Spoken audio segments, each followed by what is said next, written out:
बिस्मिल्लाहिर्रहमानिर्रहीम। अस्सलाम वालेकुम डियर स्टूडेंट्स।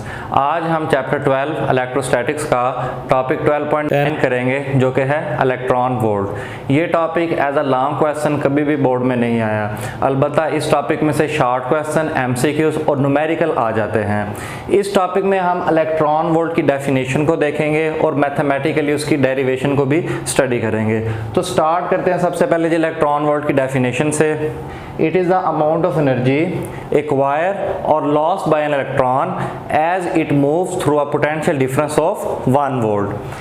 इस डायग्राम को आप अच्छी तरह से जानते होंगे, पीछे हमने 2-3 टॉपिक्स में इसको स्टडी किया।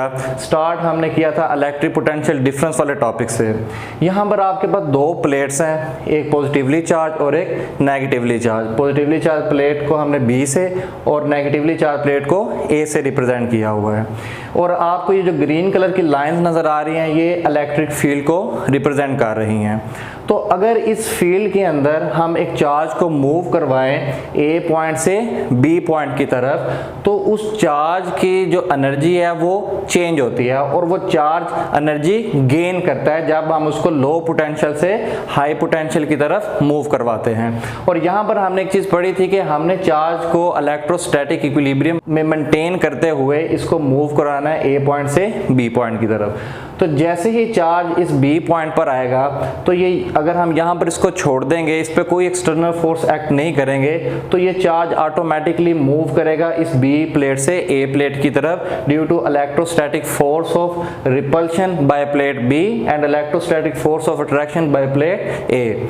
तो ये जो आपके पास यहाँ पर चेंज इन पोटेंशियल एनर्जी नज़र आ रही है, ये तब थी जब हमने इस चार्ज को मूव करवाया था इस ए पोटेंशियल से बी पोटेंशियल वाली प्लेट की तरफ। तो ए पोटेंशियल को वी ए और बी को वी बी से हमने रिप्रेजेंट किया। That is equal to Q V B minus V A, या इसको हम डेल्टा वी से भी रिप्रेजेंट कर सकते हैं।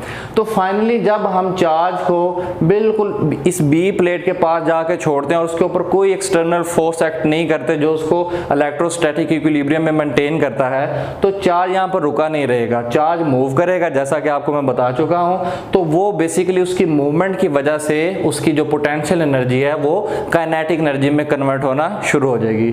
तो वो जो लॉस इन पोटेंशियल एनर्जी है वो बेसिकली यहाँ पर गेन इन काइनेटिक एनर्जी हो जाएगा। तो हमने यहाँ पर डेल्टा यू जो कि पोटेंशियल एनर्जी में चेंज को रिप्रेजेंट कर रहा था, उसको हमने डेल्टा काइनेटिक एनर्जी के साथ चेंज कर देना है। तो बाकी चीजें वही उसी तरह Q इंटू डेल्टा V। अच्छा, अब हमारा जो टॉपिक है जो वो है इलेक्ट्रॉन वोल्ट।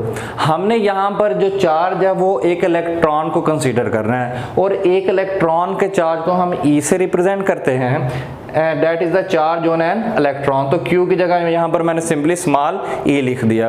अब हमें पता है कि जो स्मॉल e होता है चार्ज ऑफ इलेक्ट्रॉन, उसकी वैल्यू 1.6 मल्टीप्लाई बाय 10⁻⁻19 कूलम होती है। यहाँ पर जो पोटेंशियल डिफरेंस है VA और VB के दरमियान, वो हमने 1 वोल्ट कंसीडर कर रहे हैं। तो चार्ज इलेक्ट्रॉन का होना चाहिए जिसकी वैल्यू ये आपके पास सामने लिखी है, और पोटेंशियल डिफरेंस हमारे पास 1 वोल्ट होना चाहिए। तो जैसे ही हम वैल्यूज पुट करते हैं यहाँ पर, ये आपके पास चार्ज की वैल्यू आ गई, ये पोटेंशियल डिफरेंस जो कि 1 वोल्ट के इक्वल है। 1 से मल्टीप्लाई करेंगे तो दोबारा आपके पास यही वैल्यू आ जाएगी। यहाँ पर आप देखें कूलम इनटू वोल्ट को मैंने जूल से रिप्रेजेंट किया हुआ है। ये आपके पास एक फार्मूला जो आप इस चैप्टर के बिल्कुल स्टार्ट में पढ़ के आ चुके हैं कि जो पोटेंशियल डिफरेंस होता है वो बराबर होता है वर्क ओवर चार्ज के। वर्क का यूनिट जूल होता है और चार्ज का यूनिट कूलम होता है। तो यहाँ से हमें पता चल रहा है कि अगर क्रॉस मल्टीप्लिकेशन करवा दें तो वोल्ट इंटू कूलम हमारे पास जूल के इक्वल आता है। इस वजह से कूलम इंटू वोल्ट को मैंने जूल के इक्वल लिखा हुआ है। तो फाइनली जो काइनेटिक एनर्जी है आपके पास वो आ जाएगी 1.6 मल्टीप्लाई बाय 10⁻⁻19 जूल के, और यही एनर्जी आपके पास बेसिकली 1 इलेक्ट्रॉन वोल्ट के इक्वल होती है। यहाँ भी आपको नजर आ रहा है बिल्कुल स्टार्ट में डेफिनेशन के साथ भी मैंने लिखा हुआ कि जो आपके पास 1 इलेक्ट्रॉन वोल्ट है that is equal to 1.6 multiply by 10⁻⁻19 joule. ये काफ़ी छोटा यूनिट है, इसको हम न्यूक्लियर या एटॉमिक फिजिक्स में इस्तेमाल करते हैं जिस टाइम हम इलेक्ट्रॉन की या प्रोटॉन की एनर्जी की बात कर रहे होते हैं।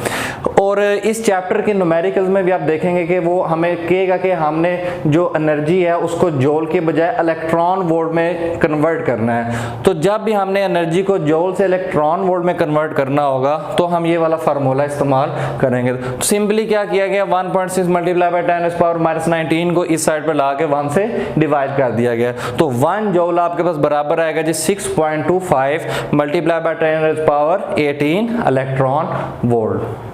तो उम्मीद है स्टूडेंट्स आपको इस टॉपिक की समझ आ गई होगी। फिर भी अगर कोई चीज़ आपको क्लियर नहीं है तो आप नीचे कमेंट्स में पूछ सकते हैं। अल्लाह हाफिज़।